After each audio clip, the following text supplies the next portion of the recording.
अस्सलाम वालेकुम नाजरीन, मैं हूं आपका मेज़बान ज़मीर हुसैन। ज़मीर प्रोग्राम ज़मीर की आवाज़ के साथ।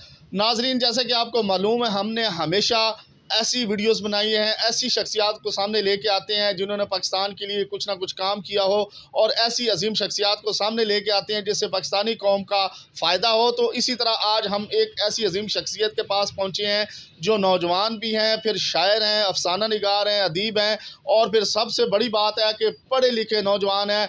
28 साल इनकी उम्र है, लेकिन इनका तजर्बा जो है वो तकरीबन 50 साल से भी ज़्यादा नज़र आता है। अफसानों में बहुत सी चीज़ें जो है वो समझ आती हैं और बंदा सोच में पड़ जाता है कि यार ये इतनी अहम मालूमात, इतनी अहम बातें जो है वो बहुत बड़ा कोई सुलझा हुआ बंदा या दानिशवारी कर सकता है। लेकिन ये मतलब जवानी में इनको माशाल्लाह अल्लाह ताला ने इतना इल्म अता किया है कि मैं भी आज वीडियो बनाने पे मजबूर हो गया हूँ। 7 किताबों के ये मुसन्नफ़ हैं, 7 किताबें इनकी मार्केट में आ चुकी हैं। बहुत अच्छा लिखते हैं, शायर हैं, नसर निगार हैं, अफसाना निगार हैं।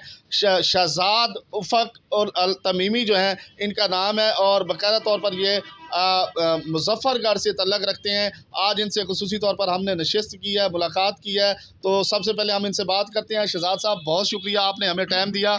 अपना तारफ़ ख़ुद करवाइएगा, आपकी तालीम कितनी है और मज़ीद कितनी किताबें मार्केट में आ चुकी हैं, मज़ीद कितनी किताबें जो है मार्केट में ला रहे हैं, पाकिस्तानी कौम की खिदमत करने का जज्बा किस तरह से है, और किस तरह से आपकी ज़िंदगी में जो ये लिखने का फ़न है शामिल हुआ। ये तमाम चीज़ें मैं चाह रहा हूँ कि सवाल जवाब करने की बजाय 1-2 सवालों में ही आप तमाम चीज़ें जो है वो बता दें, और अपना ज़िंदगी का ये जो तजर्बा है ये बताएँ, ताकि जो लिखने वाले हैं, सुनने वाले हैं, पढ़ने वाले हैं, देखने वाले हैं, वो इससे फ़ायदा उठा सकें। जी शहज़ाद साहब। जी, वालेकुम अस्सलाम वरहमतुल्लाहि वबरकातुहू। जी, मैं आपको कुछ चीज़ें, आप सवाल 3 कर लें अलग-अलग, ताकि मेरे लिए भी आसानी हो जाए, ताकि मैं एक-एक चीज़ का जवाब दूँ। पहले आपने ज़िक्र किया कि मेरा जो ताल्लुक़ है मुज़फ़्फ़रगढ़ से है। अच्छा, मेरा जो ताल्लुक़ है बेसिकली हम अरब से हैं। अरब से हम मोहम्मद बिन कासिम के साथ आए थे सिंध में, सिंध से फिर हम पंजाब में हैं। मेरे वालिदैन का जो ताल्लुक़ है, मेरे वालिद की पैदाइश है वो मुज़फ़्फ़रगढ़ की है। सही है। मेरी पैदाइश लिया की है, और लिया पंजाब का पसमानदा तरीन ज़िला है। और जो कुछ आप जिन चीज़ों का ज़िक्र कर रहे थे, ये हमेशा जो पसमानदगी होती है वहीं से आती हैं। जब महरूमियाँ आपको बचपन में ही आपसे टकरा रही होती हैं, आपके लिए मसाइल होते हैं, तब ये सारी चीज़ें लिखना इंसान शुरू कर देता है। तब ये चीज़ें नाज़रीन, मैं एक चीज़ कहना भूल गया जो मैं माज़रत के साथ कहूँगा कि ये वज़ीर-ए-आज़म पाकिस्तान की तरफ से बाकायदा तौर पर इनको स्कॉलरशिप मिली थी। ये सबसे बड़ी बात है, जो मज़ीद ये ख़ुद बताएँगे कि स्कॉलरशिप जो इनको मिली और फिर इन्होंने अपनी तालीम जारी रखी। जी। जी, अच्छा, मैंने प्राइमरी जो तालीम थी वो अपने गाँव चक नंबर 326 टीडीए से हासिल की। उसके बाद मैंने चौक-ए-आज़म मिडल स्कूल से की, गवर्नमेंट मिडल स्कूल से। मैट्रिक के वक्त मेरे जो माली हालात थे वो बेहतर नहीं थे, क्योंकि मैंने मैट्रिक से अपने वालिदैन से जो पैसे लेना छोड़ दिए थे, खुद मज़दूरी करके पढ़ना शुरू किया। और फिर मैंने मैट्रिक अल्लामा इक़बाल ओपन यूनिवर्सिटी से की, और साथ ही मैंने गवर्नमेंट वोकेशनल कॉलेज चौक-ए-आज़म से डिप्लोमा किया, इलेक्ट्रिकल का 1 साल का, और साथ ही उसके बाद मैंने गवर्नमेंट डिग्री कॉलेज चौक-ए-आज़म में इंटरमीडिएट का दाखिला लिया था, और मुझे 2014-15 का बेस्ट स्टूडेंट सर्टिफिकेट भी मिला था, क्योंकि उस वक्त मुतालिया पाकिस्तान सिविक्स और एजुकेशन में मैं पूरे कॉलेज में टॉपर था, तो उससे मिला। उसके बाद फिर मैंने कुछ अरसे के लिए तालीम को खैराबाद कह दिया, मेहनत मजदूरी करता रहा, अपना घर बार बनाया। जिसके बाद फिर 2019 में मैं इस्लामाबाद आ गया, और इस्लामिक यूनिवर्सिटी में मैंने एडमिशन लिया BS उर्दू अदब में। शुरू में तो 6 महीने मैं चिप्स का ठेला लगाता रहा रवात में, कभी यहाँ पे बेकरियों पे काम करता रहा। 6 महीने बाद फिर मेरी स्कॉलरशिप लग गई, और HEC ने डॉक्यूमेंट्री बनाई जिसमें मुझे बहुत पजीराई मिली। बस जो अल्फाज थे वो तो शायद अल्लाह पाक की तरफ से जो अदा हुए, जिसको बेहद पसंद किया गया, मैंने क्योंकि वो सोच समझ के नहीं गए थे, बहरहाल वो पसंद किया गया। उसके बाद HEC को और यूनिवर्सिटी को बाकायदा ये लिखा कि इस लड़के को वज़ीर-ए-आज़म हाउस में लेकर आएँ। तो मैं यूनिवर्सिटी के और भी स्टूडेंट थे, तो फिर मुझे वज़ीर-ए-आज़म हाउस में लाया गया, तो वहाँ पे हमारी मुलाकात हुई खान साहब से, और स्कॉलरशिप लग गई। और बाकी तालीम जो थी वो मैंने एहसास स्कॉलरशिप के ज़रिए हासिल की, जो मुकम्मल थी। फिर मैंने मेहनत मजदूरी जो थी वो छोड़ दी थी। अच्छा, ये बताइएगा कि ये जो शायरी का शौक़, फिर शायरी, फिर रुहानवी, फिर जो है मजाजी से हकीकी का सफ़र, और फिर आपके अफ़सानों में बहुत कुछ लिखा, उसके हवाले से नाज़रीन को बताइएगा कि ये लगन कैसे पैदा हुई, और कोई नए लोग जो है वो इस फ़ील्ड में शामिल होना चाहें तो वो क्या करें? देखिए ज़मीर साहब, आपने मेरी किताब पढ़ी होगी आफ़ाक़-ए-उफ़क़। उसमें पूरी किताब में आपको तकरीबन 3% से भी कम जो है वो इश्क़िया शायरी मिलेगी, जबकि सारे मसाइल हैं, और रब की ज़ात के हवाले से ही मैं सोचता हूँ या जो भी है। तो ये हमेशा आपको तकलीफ़ से ये चीज़ें गुज़रनी पड़ी। मेरी एक किताब आई थी सोच बदलें ज़िंदगी बदलें, वो मोटिवेशनल पे थी। उसके अंदर मैंने लिखा था कि इंसान को ना विसाल रब ताला के लिए किसी बड़े सदमात की ज़रूरत होती है। तो शायद वो सदमात मुझे मिल गए थे, तो इस वजह से मैं वहाँ तक पहुँचा। और देखें, मुसीबत तकलीफ़ जो भी मैं आपको एक चीज़ बताता हूँ, मैंने अपनी किताबों में जो ज़िक्र किया है, तो अगर मेरा रब मुझसे पूछे कि ऐ मेरे बंदे आपको पहले क्या चाहिए, गम या खुशी, तो मुझे नहीं पता कि आप लोगों की क्या राय होगी। मेरा जो इंतखाब होगा वो गम होगा, क्योंकि मुझे पता है कि गम के बाद खुशी तो एक अटल हकीकत है और उसी खुशी की ही अहमियत होती है। तो ये बस मेरे घर की कुछ 4 डेथ हुई थी, तो जिस वजह से मैंने अपने आप को 1 साल तक एक घर में एक चारदीवारी के अंदर बंद कर लिया था। तब मैंने फिर सीरत-उन-नबी, कुरान पाक को तर्जुमे के साथ और कुछ हज़रत अली रहमतुल्लाह की किताबें मुझे मिली।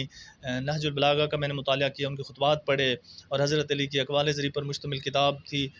तब मेरे अंदर बहुत सारी चीज़ों की तब्दीलियाँ आईं और माशरे के साथ देखें, माशरा जब आपको ना तकलीफ़ दे रहा हो, आप सच्चे भी हों, उसके बावजूद भी आपको अज़ियत दे रहा हो, आपके ऊपर इल्ज़ामात की बौछार की गई हो, तो आप वहाँ क्या करेंगे? या आप ज़हनी तौर पे पागल हो जाएँगे या फिर ख़ामोश हो जाएँगे। और आपको पता है कि जो ख़ामोशी है, या तो ख़ामोश रहने वाले को पागल कर देती है या मुखालफिन को पागल कर देती है। तो मेरे पास जो इंतखाब था वो ख़ामोशी थी। और जब ख़ामोशी थी, हालात को देख रहा था, सब कुछ देखता रहा, तब मैंने वो सारी चीज़ें जो मेरी कलम है उसके ज़रिए मैंने वर्क पे सजाना शुरू की। और मेरी जो किताबें हैं, असात का आपने ज़िक्र किया, सबसे पहली किताब आई थी अदब समाज इंसानियत। जो मेरा इदारा है अदब समाज इंसानियत फ़ोरम पाकिस्तान, ये 2019 तक 2026 तक अभी 6 साल हो गए हैं जो कामयाबी के साथ चल रहे हैं। ये अवार्ड तकरीब करते हैं हम। पाकिस्तान की 15 ज़बानों की किताबें आती हैं, बाकायदा कमेटियाँ बैठती हैं, किताब की सिलेक्शन होती है, उसके बाद किताब नामज़द होती है, फिर अवार्ड के लिए सिलेक्शन उसको फ़ाइनल किया जाता है। इसमें 15 ज़बानों की किताबें हैं। किताबों से हट के अगर आप बात करें तो इसमें सियासतदान भी आते हैं, उलमा कराम भी आते हैं, मुसव्विर, ख़त्तात, मतलब शोबा ज़िंदगी के जितने भी लोग हैं जो इंसानियत के लिए, इस माशरे के लिए बेहतरी का किरदार अदा करें, वो तमाम लोगों को हम बुलाते हैं। 2021 में हमारा प्रोग्राम हुआ था, हमने रावलपिंडी आर्ट काउंसिल में किया था, जिसके जो स्टेज थी, स्टेज के ऊपर सर एक सुन्नी, एक शिया, एक देवबंदी, एक बरेलवी बैठा था, साथ एक हिंदू बैठा था, एक क्रिश्चियन बैठा था। तो इसी तरह मुसव्विर, ख़त्तात, अफ़साना निगार, नावल निगार, तो हमने 30 लोगों की वो स्टेज सजाई थी, वो एक गुलदस्ता बनाया था। तो देखें, हमारा जो मज़हब है उसने मोहब्बत का पैगाम दिया, इख़लाक़ का। आपका इख़लाक़ ही लोगों को मुतासिर कर सकता है। अच्छा, अदब समाज इंसानियत के नाम से जो आपने इदारा बनाया हुआ, और हाल ही में जिस तरह अभी आप बता रहे हैं आपने प्रोग्राम भी किया है, जिसमें बड़े बड़े उलमा, बड़े बड़े लोग आप बुलाते हैं, उनको बाकायदा तौर पर जो है अवार्ड देते हैं। तो इस दफ़ा जो है अवार्ड दिए गए हैं, थोड़ी सी उनकी तफसील भी बता दें। जी, इस बार भी तकरीबन पाकिस्तान की 15 ज़ुबानें थी जिनके ऊपर हमने अवार्ड के बाकायदा कमेटियाँ बैठी। इसके अलावा सहाफ़ी बरादरी भी होती है, उलमा कराम भी होते हैं, पूरे पाकिस्तान से होते हैं, बिला तफ़रीक मेरिट के ऊपर ये किया जाता है। और मैं इस इदारे का बानी होने के बावजूद भी कोई बंदा ये नहीं कह सकता कि इसने कभी किसी चीज़ में मुदाखलत की हो। मैं आपको एक चीज़ और इसमें थोड़ी सी टच करूँगा कि मेरे अपने इदारे ने तकरीबन 150 से ऊपर किताबें पब्लिश की हैं। तो 2024 में हमने 60-70 किताब पब्लिश की थी। जब अवार्ड की बारी आई तो जो कमेटी देखती है वो ये नहीं देखती कि ये अदब समाज इंसानियत पब्लिकेशन ने किताब पब्लिश की है या किसी संग मेल ने की है या रुमेल ने की है या किसी ने, तो वो ये नहीं देखती। तो 22 अवार्ड बने थे, तो 22 में हमारे इदारे के सिर्फ 2 अवार्ड थे। सर ये बताइएगा कि नए शायर, नए लोग आपकी इस अदब समाज इंसानियत तंजीम में शामिल होना चाहें या वो आपके प्रोग्राम में हिस्सा लेना चाहें, तो वो क्या करें? सर देखें, एक तो ये है कि 3 हैं तरीके हैं जो शामिल होने के लिए। एक ये है कि जिस तरह अब नया साल शुरू हो रहा है तो अपनी पूरी अदबी, समाजी या जो भी मशर्त खिदमात है वो हमें अरसाल कर दें, हम कमेटी को भेजेंगे, वो देखेंगे। दूसरा होता है मेंबरशिप। अगर मेंबरशिप लेते हैं, फिर भी मेंबरशिप का ये नहीं होता कि आपने मेंबरशिप ले ली तो आप अवार्ड के लिए या शील्ड के लिए अहल हो गए। बाकायदा पूरा साल आपकी तैयारी करवाई जाती है, प्रोसेस करवाया जाता है, उससे गुजारा जाता है, उसके बाद आपकी सिलेक्शन होती है। नए लोग जितने भी हैं, हमारे इदारे के दरवाजे हमेशा खुले हैं। कोई एक बंदा भी आज तक ये नहीं कह सकता कि हमने किसी से पैसे लिए हैं या किसी इदारे ने हमें सपोर्ट किया है या सरकारी सतह पे। ये टोटल इदारा अपने मतहत सारे काम कर रहा है। अच्छा सर, ये बताएं कि 7 किताबें आपकी आ चुकी हैं, मुसन्निफ़ हैं, तो अवाम का दर्द महसूस करते हैं, पाकिस्तानी कौम के लिए क्या आप फ़ील कर रहे हैं और क्या करने जा रहे हैं? ज़मीर साहब, आपने मेरे अफ़साने भी पढ़े, मेरी शायरी भी पढ़ी, मैंने आपको पेश की थी। आपने उसके अंदर देखा होगा कि आपको सारे माशरती मसाइल और उनके हल नज़र आएँगे, या जहाँ पे कोई हल नहीं मिल रहा तो वहाँ पे वो सवाल छोड़े गए हैं। आप देखें, शायर अदीब जितने भी हैं ना, हमारा सबसे बड़ा, मैं ख़ुद भी उसमें शामिल करता हूँ, मैं एक तालिब इल्म हूँ, हम शामिल करते हैं कि हमारा जो सबसे बड़ा जो ख़राबी है कि हम अगर मैं अफ़साना निगार हूँ, तो मैं जब अफ़साना लिखता हूँ तो मैं अफ़साना निगारों के लिए लिखता हूँ, वो कैसे पसंद करेंगे, ना कि उस आवाम के लिए जो असल मुद्दा है जिसके लिए हमने लिखना है। शायर हैं तो हम देखेंगे जी, जो शायरी हम लिख रहे हैं ये मुशायरे में हमने पढ़नी है, तो ये लोगों को पसंद, मुशायरे में कौन होते हैं? शायर ही होते हैं। आम बंदा तो किसी नहीं आता जो महंगाई के हालात है, तो वो इसको पसंद करें, ना कि हमें आम जो हमारे मसाइल हैं, जो माशरती मसाइल हैं, जो आम लोग हैं, उनकी जो तकलीफ़ है, जो उनकी अज़ियत है, उसको बयान किया जाए। तो मेरा तो आप रिकॉर्ड चेक कर लें, मैं मुशायरों में नहीं जाता। अच्छा सर, ये बताएँ कि जब आप लिख रहे होते हैं अवाम के मसाइल या अवामी मामलात, तो वो उस वक़्त आपकी क्या फ़ीलिंग्स होती हैं? वो किस तरह आपके अल्फ़ाज़ जो हैं वो किस तरह आपके ज़हन में उतरते हैं? क्या उनकी तकलीफ़ आप अपने ऊपर हावी कर रहे होते हैं? किस तरह फ़ीलिंग्स होती हैं आपकी? जी, मैं आपको इसका भी 2-3 मिसालें दे देता हूँ। एक मेरा आर्टिकल है, मैंने कॉलम में, क्योंकि आपने शायद उसका ज़िक्र नहीं किया, जी। मेरे कॉलम भी छपते हैं, मेरी कॉलम की किताब भी मुकम्मल हो चुकी है, गुस्ताखी माफ़ के नाम से। ये पाकिस्तान और इंडिया के तकरीबन 270 अखबारों में मेरा कॉलम छपता है। तो मुझे ये बताएँ, पाकिस्तानी कौम के लिए क्या करना चाहते हैं? आपको अल्लाह ताला ने इतना बड़ा इल्म दिया है, तो पाकिस्तानी कौम के लिए क्या करने का इरादा है? देखें, मेरा जो ख़्वाब है, अदब समाज इंसानियत का भी जो ख़्वाब है, वो आप ये 3 जो अल्फ़ाज़ नहीं हैं, ये पूरी कायनात है। अदब समाज इंसानियत पूरी कायनात है। देखें, हम मुसलमान तो हैं। मैं आपको बल्कि एक वो सुना देता हूँ, एक सराइकी मेरी किताब आने वाली है, बेमौसमी वफ़ा, हाँ। उसका एक दौड़ा सुनाता हूँ, आप उससे अख़ज़ कर लें तो मैं मज़ीद इसकी ज़रा तफ़सील बताता हूँ। असा मुस्लिम है पर मुस्लिम नहीं, असा मुस्लिम है पर मुस्लिम नहीं, केड़ी नाल इस्लाम वफ़ा की थी, हिक कलमा पढ़ के खुश है से, बाकी हर सुन्नत कज़ा की थी, रख सुनता फ़र्ज़ हिक पासे, दिल अपने दी मनशा की थी, केड़े उफ़क बदकिस्मत हाँ निसे अज तई अपनी इस्लाह की थी। तो हमारा जो पूरा इस्लाम का जो एक तरीक़ाकार है, वो इख़लाक़ पे है। और बदकिस्मती से हम नमाज़ें भी पढ़ रहे हैं, रोज़े भी, सब कुछ कर रहे हैं, इख़लाक़ से बिल्कुल गिर चुके हैं। देखें, इख़लाक़ की आप बात कर रहे हैं, अल्लाह के नबी की हदीस है, तुम में से बेहतरीन शख्स वो है जिसका इख़लाक़ अच्छा है। जी।